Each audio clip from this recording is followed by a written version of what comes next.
मराठा साम्राज्याचा शेवटचा बांधलेला किल्ला तुम्ही कधी पाहिलाय का? तर आजचा ब्लॉग त्याविषयीच आहे.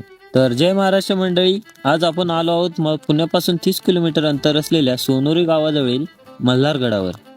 हा किल्ला इसवी सन 1757 ते 1760 या काळात पेशव्यांचे सरदार कृष्णराव पानसे यांनी बांधला.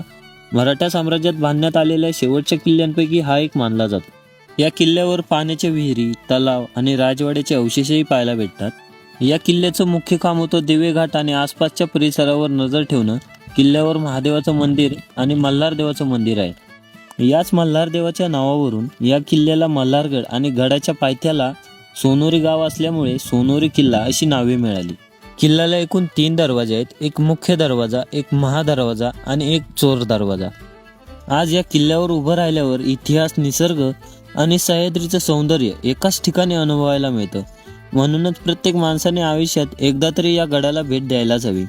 असेच ऐतिहासिक ठिकाणांची माहिती पाहण्यासाठी भोरचा व्लॉगर या पेजला फॉलो करा आणि ब्लॉग आवडला असेल तर लाईक करा, शेअर करा आणि कमेंट करून नक्की सांगा. भेटूया पुढच्या ब्लॉगमध्ये. जय महाराष्ट्र.